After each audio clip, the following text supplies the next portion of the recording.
The Reluctant Prophet. Long ago in the land of Israel, there lived a prophet named Jonah. His job was to teach the people about God and what he wanted them to do. One night as Jonah lay in his bed, he heard God speaking to him. He sat up quickly and listened.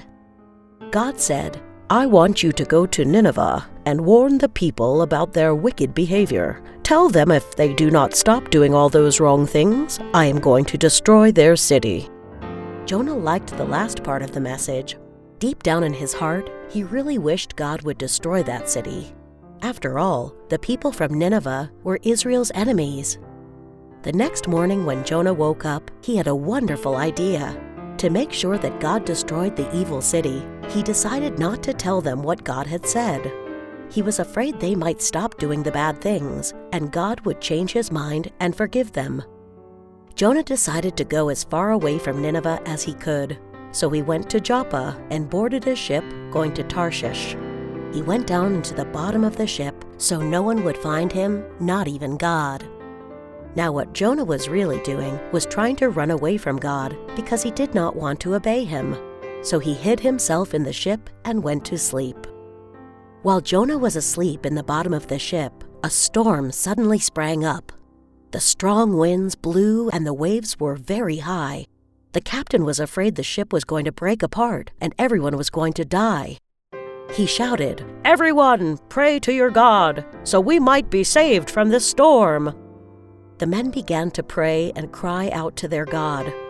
The captain went down below into the ship to see if there was anyone else on it. Way down into the bottom of the ship, he found Jonah fast asleep. He shook him. "Wake up, man! Don't you know there is a storm going on?" Jonah rubbed his sleepy eyes. Then he felt the ship shaking and tossing on the waves. This was a really bad storm. "Come and help us pray," the captain said. "Maybe your God will stop the storm." The captain took Jonah up onto the deck. Then he decided to cast lots to see who had caused the storm to come upon them. Everyone watched as the captain put the pieces of sticks in the bag. One piece was shorter than all the others. The person who drew the shortest piece would be the one making the storm happen. As the bag was being passed around, Jonah hoped he would not draw the shortest piece. But he did. Everyone turned to look at him. "Tell us, what wrong thing have you done to make your God so angry with you?" the captain asked. Then Jonah told them about running away from God because he did not want to preach to the people of Nineveh. "That was not a very smart thing to do," the captain said. "Who ever heard of someone running away from God? He is everywhere and knows everything." Now Jonah knew that this was really true. The storm was all because of him. God wanted Jonah to know that what he was doing was wrong and that he could not hide from him. "So what shall we do with you now?" the captain asked. Jonah knew the answer. He had done wrong, and so he deserved to die. It was not fair for him to make the others die along with him. "Throw me overboard and the storm will stop," he told them. "What?" The captain looked at him and the roaring sea. Jonah would certainly die if he threw him overboard. So he and his men tried very hard to row the ship towards the land.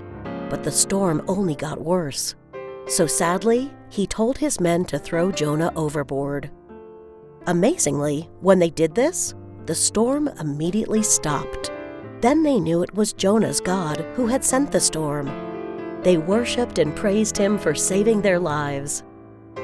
Jonah knew this too, and so he was ready to die.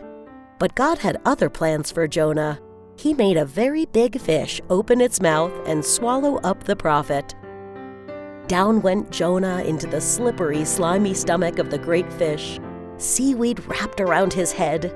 It was very dark inside, and the fish's belly stank from all the food in it.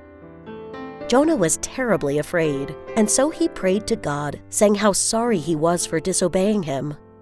God heard, and he made the giant fish open its mouth and throw up Jonah onto the shore. Jonah was in a mess, but he did not care. He was so glad to be alive. What a wonderful thing to be forgiven and saved from death by God. Quickly, he hurried back home and changed his clothes. Then God spoke to him a second time about going to Nineveh. Jonah did not stop for anything.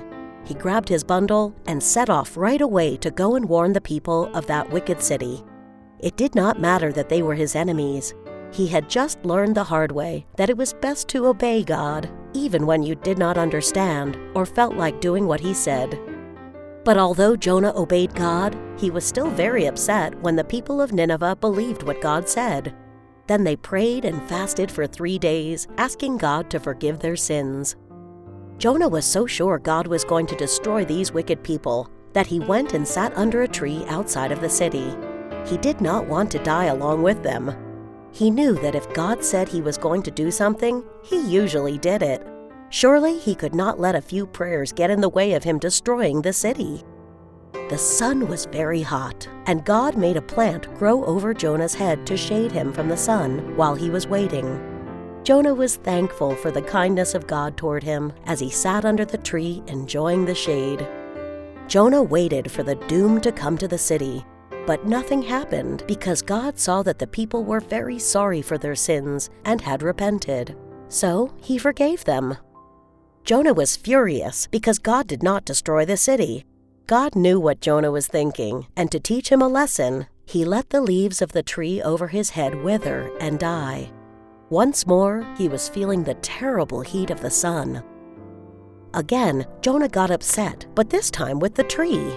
Why did its leaves have to wither and die just when he needed them to shelter him? He was now feeling so faint from the heat of the sun that he wished he would just die and get it over with.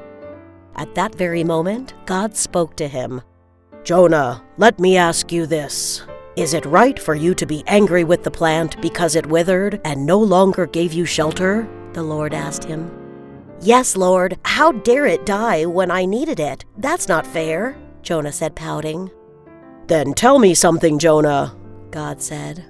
"Is it right for you to be more concerned about a tree dying than about 120,000 persons dying in their sins without knowing me?"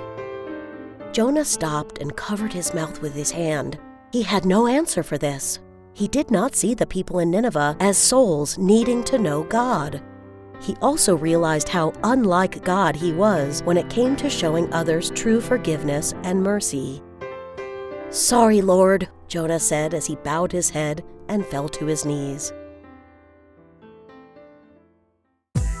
Hi, I'm Genevieve Hannon.